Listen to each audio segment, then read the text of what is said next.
Derechos Humanos por su nombre. Educar en Derechos Humanos hoy. Una iniciativa conjunta de la Red de Equipos de Educación en Derechos Humanos y la Cátedra UNESCO de Educación en Derechos Humanos de la Universidad Academia de Humanismo Cristiano. A través de la reflexión y el diálogo, este programa busca promover un conocimiento situado y pertinente en torno a los derechos y la dignidad humana.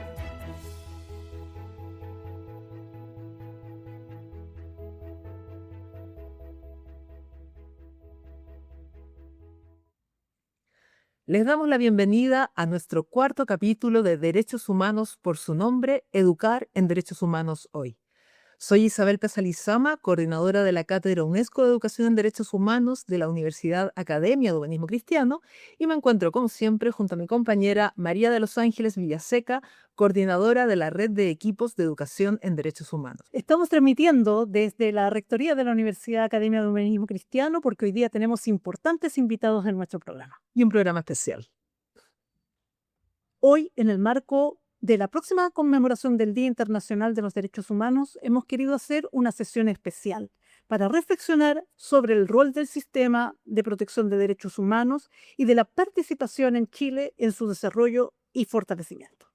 Por eso nuestro capítulo de hoy lo hemos llamado Los derechos humanos son nuestros. Hace 80 años atrás, la comunidad internacional comenzó un nuevo esfuerzo de organización y cooperación para el mantenimiento de la paz, generando las Naciones Unidas. Chile estuvo entre los 51 estados fundadores y ha mantenido una activa participación desde esa fecha hasta hoy. Algunos hitos que es bueno recordar. Chile presentó un borrador de Declaración Universal de Derechos Humanos y participó del comité redactor a través de Hernán Santa Cruz y un equipo que le apoyaba desde la diplomacia. Y además, Hernán Santa Cruz también fue parte del equipo que trabajó en el Pacto Internacional de los Derechos Económicos, Sociales y Culturales y fue presidente del Consejo Económico y Social de la ONU. Chile además ha sido miembro del Consejo de Derechos Humanos en múltiples ocasiones y lo es hoy hasta el año 2028. Las mujeres chilenas también han aportado al desarrollo del sistema de protección internacional de los derechos humanos. Magdalena Sepúlveda Carmona fue la relatora especial de las Naciones Unidas sobre la extrema pobreza y Soledad Cisterna Reyes aportó a la elaboración de la Convención de Derechos de las Personas con Discapacidad e integró el Comité sobre los Derechos de las Personas con Discapacidad entre 2009 y 2016, espacio que presidió por varios años. Además, recordemos a la expresidenta Michelle Bachelet, que dirigió ONU Mujeres y fue alta comisionada de Naciones Unidas para los Derechos Humanos. A nivel regional tenemos a Cecilia Medina, quien fue jueza de la Corte Interamericana de Derechos Humanos y además la primera mujer en presidir ese organismo. También han sido jueces de la Corte Eduardo Biogrossi y Patricia Pérez Goldberg, quien está aún en ejercicio en dicho cargo. Podríamos continuar haciendo menciones, como la importante participación de nuestro país en el Acuerdo de Escazú, pese a que luego tuvimos dificultades para concretar su firma. Lo que buscamos destacar con esta reflexión es que Chile no solo ha sido un miembro de la Organización Multilateral de Protección de los Derechos Humanos, sino que ha sido un actor relevante, activo y propositivo en el desarrollo, definición y garantía de derechos.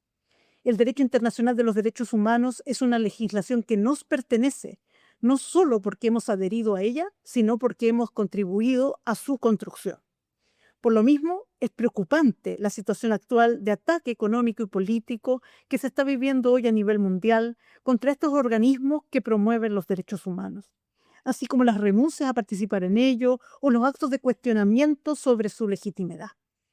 Estas prácticas políticas no solo están afectando a las instituciones del Sistema Internacional de Protección de los Derechos Humanos, sino también a las culturales, aquellas que resguardan la memoria sobre la esclavitud, que han luchado contra el racismo y que contribuyen hoy a las garantías de no repetición. Hoy queremos dialogar sobre los impactos de estos movimientos a nivel mundial y cómo fortalecer la institucionalidad de derechos humanos para enfrentar los desafíos del mundo de hoy. Por ello, hemos invitado a Yanara representante de la ONU Derechos Humanos en América del Sur. También estamos con el rector de nuestra casa de estudio que nos recibe como en cada programa, el rector Álvaro Ramis Olivo. También estamos con Sandra Piñeiro Fonsalida, jefa de Educación y Audiencias del Museo de la Memoria y los Derechos Humanos. Muchas gracias y les damos la más cordial de las bienvenidas. Y para iniciar esta conversación en el programa de hoy, ya como representante de la ONU para América del Sur, ¿cómo resumirías tú la importancia que tiene el sistema de protección de derechos humanos hoy? ¿Y cómo este sistema se ha visto afectado por estos movimientos que han puesto en cuestionamiento su legitimidad? Y están rechazando el multiculturalismo que tanto nos ha costado construir. ¿Qué reflexión tienen en eso y cómo creen que podemos contrarrestar este impacto? El sistema internacional de derechos humanos ha crecido mucho desde la adopción de la Declaración Universal. Tenemos 77 años de construcción de un noble edificio donde las convenciones y los pactos, los instrumentos vinculantes se pueden interpretar como los pilares de ese edificio y además toda la producción de los mecanismos internacionales de derechos humanos, tanto los órganos de estos tratados como las relatorías especiales sobre varios temas, como toda la parte que crece en este entorno que nos ayuda a interpretar estos tratados, pero también a reflejar los cambios de nuestras sociedades, porque sí es cierto que en muchos temas lo que sabemos hoy en el siglo XXI fue impensable en los tiempos de la Declaración. Decimos los derechos de las personas con discapacidad, por ejemplo. Si se hubiera adoptado la Convención sobre los derechos de las personas con discapacidad, incluso en los 70s o en los 80s, probablemente hubiera pedido una lógica paternalista de protección. La lógica emancipatoria de esta convención es producto de finales del siglo XX e inicio del siglo XXI. Y en muchas otras áreas hay similar desarrollo. Y en mi opinión, es exactamente este desarrollo que motiva de cierta forma la reacción en contra. La adopción de los proyectos legislativos que protegen incluso las mujeres frente a la violencia doméstica, las personas LGBTI. Todo eso, la igualdad que crece, genera una reacción en estos tiempos bastante virulenta, dura, de quienes están convencidos de que todo esto es una innovación peligrosa, que prácticamente todo esto que ocurrió desde 48 es una innovación peligrosa porque el orden natural del mundo es que los hombres deben dominar sobre las mujeres, los blancos sobre las minorías, los afros, los indígenas, que a cada uno quien no tenga dinero tiene que obedecer los quienes lo tienen y todo eso. Y entonces, me parece que más bien que interpretar los ataques actuales al sistema como un síntoma de su debilidad, yo lo interpretaría como una reacción a sus éxitos. Puede bien ser cierto que partes de Naciones Unidas, por ejemplo, que sean insuficientemente eficaces o burocráticas, pero no nos engañemos, no son atacados por ser ineficaces, sino al contrario, por haber tenido bastante éxito y bastante eficacia. Muchas gracias. El rector Ramis, esta universidad acaba de cumplir 50 años y tiene un gran legado de un defensor de derechos humanos y siempre ha hecho un aporte y ha manifestado su compromiso con los derechos humanos. ¿Cómo ven entonces ustedes este escenario actual en el que estamos y cómo la educación superior puede aportar a enfrentar estos desafíos y estas situaciones y poner en valor un poco lo que estaba diciendo Yarab con respecto a cómo somos capaces de transmitir también los logros del marco internacional de los derechos humanos, más que solo poner en énfasis como las debilidades o los puntos críticos que son lo que suele circular por las redes sociales u otros espacios? Sí, yo creo que es muy interesante lo que nos plantea Jan, ¿no? Respecto al impacto que ha tenido el avance en materia de derechos humanos, el multilateralismo, la posibilidad de construir un orden basado en reglas que no solamente previene conflictos o trata de mitigarlos, sino también avanzar en derechos fundamentales. Este impacto obviamente genera reacciones y esas reacciones se ven en distintos campos de tensión. Frente a eso es importante la articulación de la sociedad civil, particularmente en el ámbito educativo. Creo que las universidades ahí tienen la labor clave que tiene que ver con educar sobre derechos humanos para hacer comprensibles tanto los consensos básicos que hemos construido desde 1948 a la fecha y que nos permiten tener una arquitectura global de defensa de los derechos humanos cada vez más compleja, pero al mismo tiempo eficaz, y preservar su impacto y poderla desarrollar aún más. Pero eso no puede avanzar sin grados de educación ciudadana que hagan comprensible su sentido, que la relegitimen y permitan también implementar mecanismos de seguimiento que haga posible que no sean avances efímeros, sino que sean posibles de sostener políticamente. Para eso yo creo que estamos llegando a un momento donde vamos a tener que enfrentar esas discusiones en el marco de debates culturales, políticos, sociales, donde es muy importante una amplia participación, donde devolvamos a las personas que nos hacen preguntas sobre este marco regulatorio, normativo, de derechos, de legalidad internacional, también la pregunta por, bueno, ¿cuál es su alternativa? ¿Volver a 1947? ¿Volver a un momento previo donde, por ejemplo, teníamos ese marco paternalista de defensa de derechos humanos, más bien como una concesión?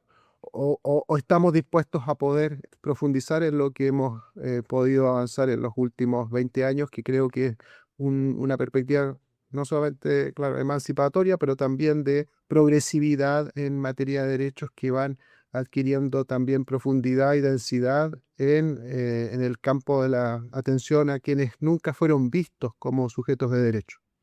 Gracias. Sandra, tú desde el Museo de la Memoria, una institución que tiene un mandato de promoción de derechos humanos, ¿no? Estamos aquí, hemos hablado por la academia, estamos mirando órganos multilaterales, pero también quienes resguardan la memoria reciente o las memorias recientes, porque hay muchos tipos de memoria, ¿no? También han visto ustedes muchos intentos de limitar la acción, lo vimos esta semana, ¿no? Con el rechazo de los presupuestos a los sitios de memoria, recortes presupuestarios a las instituciones que se dedican a esto, que no solo está ocurriendo en Chile, también está ocurriendo en otros países del mundo.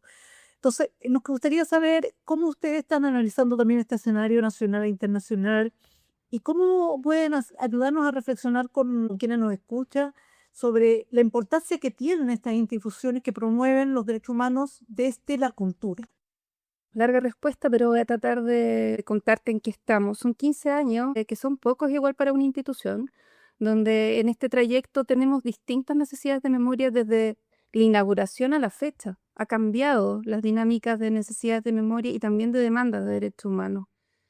¿Cómo nos proyectamos? Bueno, nosotros hicimos una revisión ya hace 2 años de cómo proyectarnos hacia el futuro en base a los contextos que estamos viviendo desde el área y focalizamos un corpus, por así decirlo, de análisis y de promoción que es el diálogo.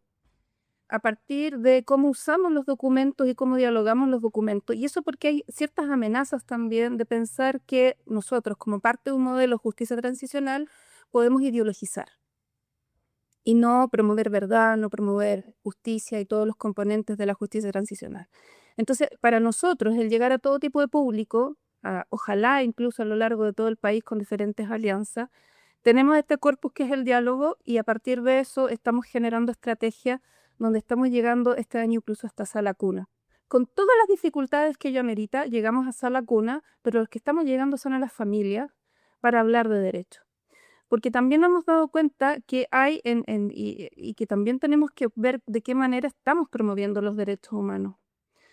Creo que en los levantamientos que hemos hecho con jóvenes fundamentalmente están los enunciados de los derechos, pero no se comprende qué es el derecho. Hay unos niños chiquititos que nos dijeron que el derecho era sentarse derecho, escribir con la mano derecha, o que para tener derechos hay que portarse bien.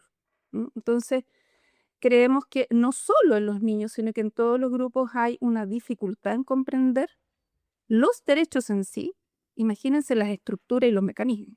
O sea, creo que tenemos grandes oportunidades para establecer espacio de diálogo y profundizar y complejizar qué es lo que es el derecho y cómo se vive en la vida cotidiana. Creo que eso es como bien general. Ahora, ¿hay desafíos y dificultades? Sí. Nosotros tuvimos una baja después de pandemia de los colegios, que era como un público muy importante, pasamos de un 48 a un 24,5. Este año se recuperó y estamos superando el 48%. Son estrategias además comunicacionales y de vinculación que se tienen que tomar de generar vínculos. Nosotros no podemos, siendo un espacio de cultura, tenemos que generar prácticas culturales. No el ir a ver la película, no solo eso. Entonces eso implicó estrategias de vinculación con las instituciones para generar permanencia y procesos que nos han hecho también retomar estos porcentajes de visita. Pero también nos preguntamos quién dejó de venir. Y son las instituciones públicas. Son los liceos llamados emblemáticos históricos, que están en una crisis.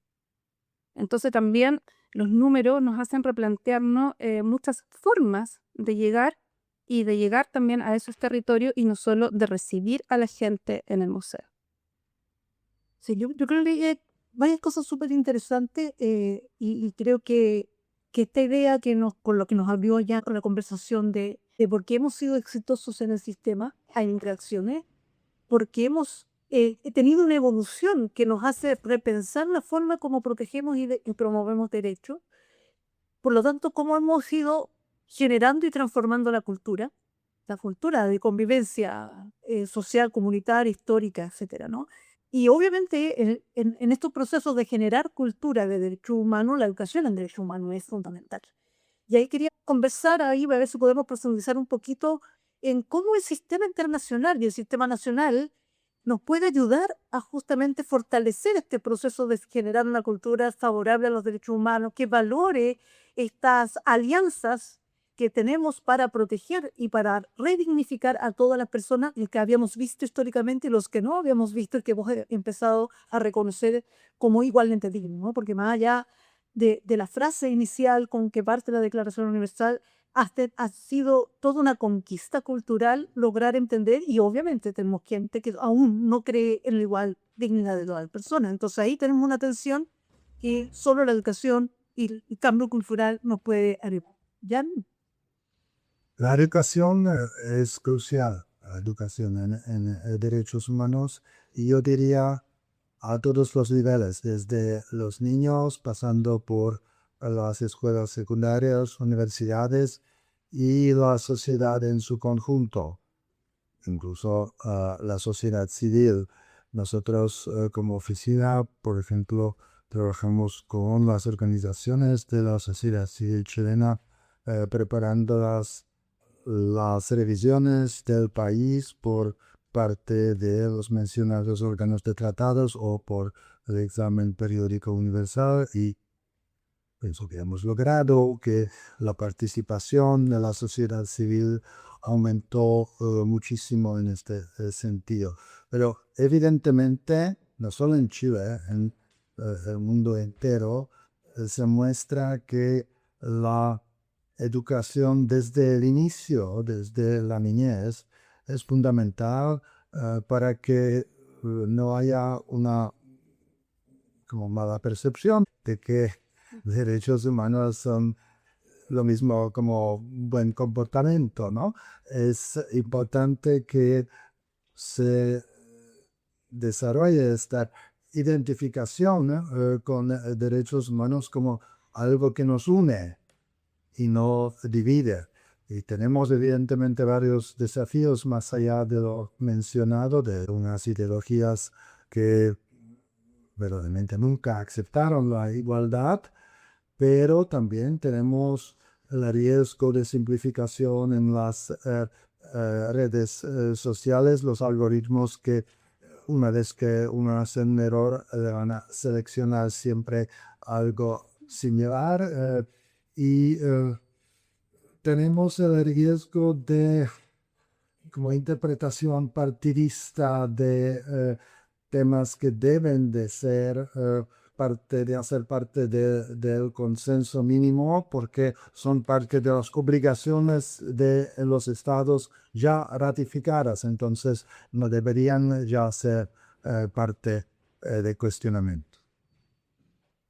Álvaro, ¿quieres comenzar? Sí, evidente que la educación no lo es todo. Hay también una esfera comunicacional que debe preservarse, limpiarla.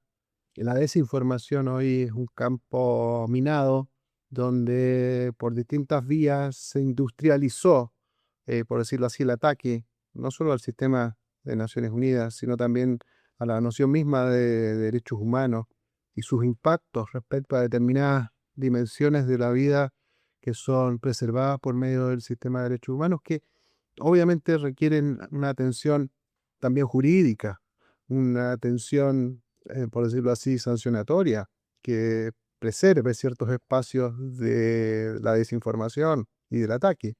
Creo que principalmente cuando eso es una industria que lucra incluso con la desinformación, se debe poner mucha atención. Ahí hay elementos obviamente que tener observaciones. Uno no puede construir un sistema que vaya en contra de la libertad de expresión y que permita preservar otros riesgos en esa disputa, pero sin embargo es necesario establecer ciertos consensos respecto a que las instituciones deben estar ajenas a esa dimensión, sobre todo si son actores públicos, como los partidos políticos, por ejemplo, los candidatos, las propuestas que están en el campo también de organizaciones sociales que, como las empresas, también tienen una responsabilidad social evidente. Otro ámbito que yo creo importante es tener en cuenta los efectos en los niveles de la sociedad civil más pequeña, no solamente de las grandes instituciones, sino también el tejido social que hoy día se ve debilitado. Y eso es particularmente fuerte en Chile. Creo que hemos tenido un retroceso en la asociatividad. El número de organizaciones con personalidad jurídica activa, el número de fundaciones que pueden desarrollar proyectos que han sido golpeados por distintas dinámicas muy nefastas que se han dado en el último periodo y que eso afecta también a instituciones que han sido claves para el avance de la perspectiva de derecho.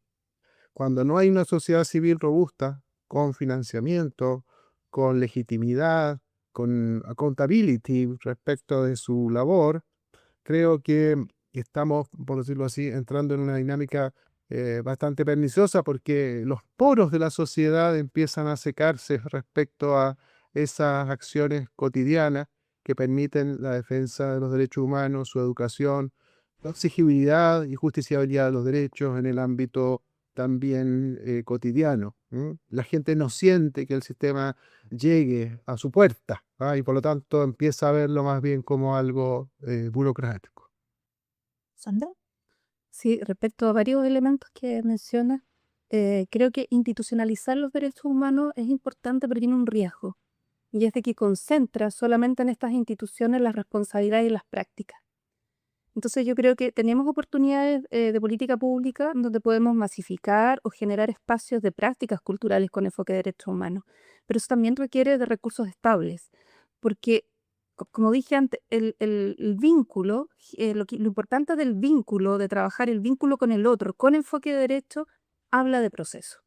Entonces yo no puedo tener un programa que no sé si voy a tener más adelante, o que tuve un alcance de 15 personas y logré irradiar probablemente a otra institución, sino es que cómo las instituciones que ya están en nuestra estructura realmente promueven una cultura de derecho en todos los ámbitos.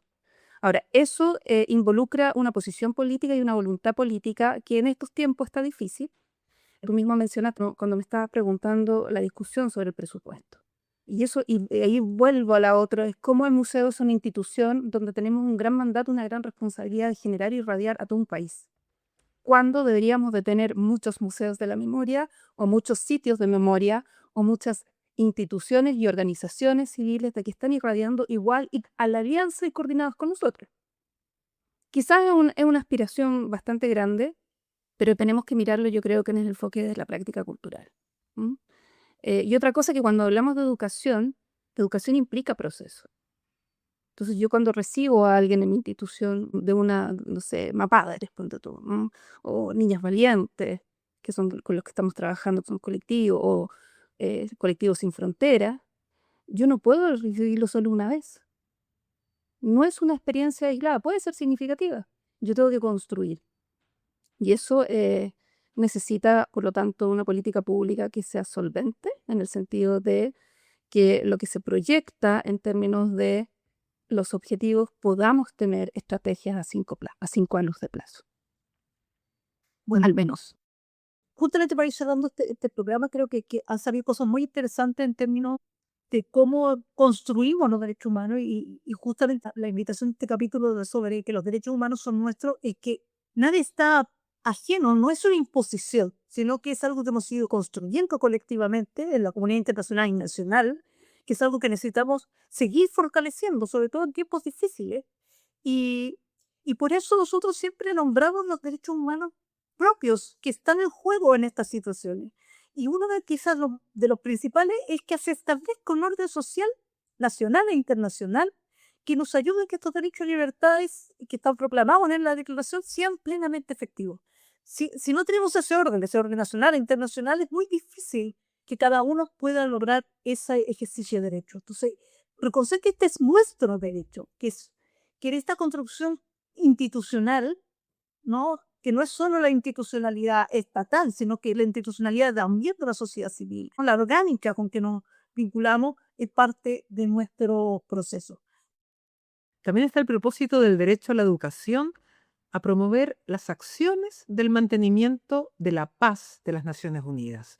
Aspecto que es un propósito no solamente para organizaciones, instituciones de la educación formal y no formal, sino que también está relacionado con la educación informal, con el rol que juegan los medios de comunicación, por ejemplo. Y está el derecho a inculcar a los niños, niñas y adolescentes el respeto de los derechos humanos y las libertades fundamentales y los principios que están en la Carta de las Naciones Unidas. Es decir, nuevamente tenemos un derecho que es nuestro y que está amparado en esta posibilidad de articularnos con otros para promover y defender el derecho. Y también tenemos, por ejemplo, el deber de adoptar disposiciones a nivel nacional si es que los derechos consagrados no están debidamente garantizados. Esto es algo que, si ustedes revisan nuestros programas anteriores, lo hemos ido abordando con nuestros invitados e invitadas. Y para cerrar este programa, como siempre, queremos dejar una pregunta para seguir reflexionando. ¿Cómo podemos ayudar a comprender los retrocesos que significa volver a un mundo sin un sistema internacional de protección de derechos humanos?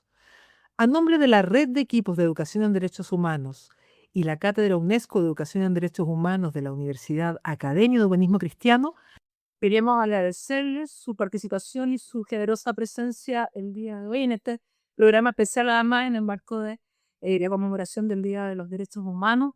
Así que, Yanela, muchas gracias por estar acá. Rector Álvaro Orlán, muchas gracias por su tiempo. Y Sandra Miller también, muchísimas gracias por estar aquí con nosotras. Nos despedimos. Les damos las gracias por haber escuchado este último programa del año. Esperamos reencontrarnos en el próximo.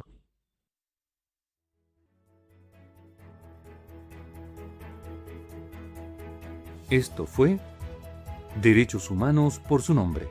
Educar en Derechos Humanos hoy. Les esperamos en nuestro próximo programa.